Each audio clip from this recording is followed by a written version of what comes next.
السلام عليكم. اليوم غنحضر معاكم بهله بريستيج كتجيب النوغا بثلاث نكهات. نتمنى تنال الاعجاب ديالكم، واللي شاف القناه ديالي ما ينساش يتابونا معايا ولا لايك والبارطاج مع الاصدقاء. وهذه كنهديها لجميع المتتبعين ديالي، الناس القدام والناس الجداد. ونقول لكم عيد سعيد، كل عام وانتم بالف خير. يلا ندوزو للمقادير ديال البهله. عندنا 250 غرام ديال السميد، وعندنا 250 غرام ديال الكوك، يكون الكوك الرقيق الميدم الخاص بالبهله. وعندنا كاس تاع السكر، 100 غرام ديال السكر حبيبات سنيده والزيت. وعندنا خميره ساشي تاع الفانيلا قشور حامضه. وعندنا 3 البيضات. ولي تفنات خناخذوا السكر كلاصي يكون من نوعيه جيده. ونكهات عندي نكهه الفرomboise ونكهه البيستاج. وكناخذوا الاناء اللي غنخلط فيه، كندير 3 البيضات، رشه الملحه، قشور ليمونه او حامضه، غندير ساشي تاع الفانيلا، كاس ديال السكر. نبدا نخلط فيهم مزيان حتى ينسجموا بهذه الطريقه مع التحريك المستمر.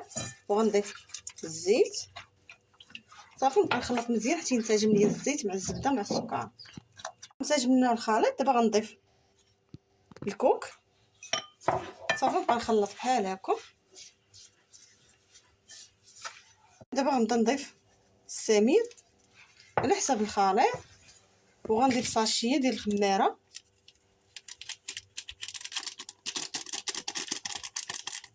صافي، نبقى نخلط حتى كيتخلط ليا العناصر. من بعد نوريكم الطريقه اللي غنزين بها.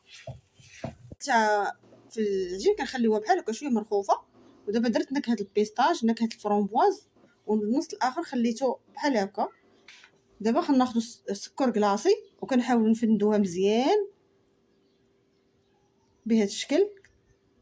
ضروري تفنديها مزيان بحال هكا بهذه الطريقه. وغندير ليها بحال هكا واحد الطغيطه صافي كيف كتبان لكم في الصوره. وغنحطها في المول اللي مفرشاه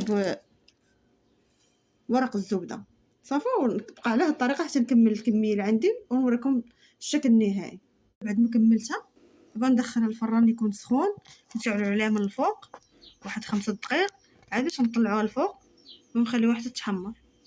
نخرجها ضروري كتكون سخونه باش نلصقوا عليه النوغا صافي. وغنبقى نحط بحال هكا الاشكال بهذه الطريقه كيف كتبان لكم في الصوره. ديالها بعد ما كملتها كتجي كتخرج كميه كبيره. اهم حاجه تخليها تحطي هاد النوغا وهي سخونه باش تلصق. ونتمنى تنال الاعجاب ديالكم، واللي وصلت الفيديو حتى لهنا ما ينساش لي لايك والبارطاج مع الاصدقاء. نتمنى تنال الاعجاب ديالكم وصفه اليوم.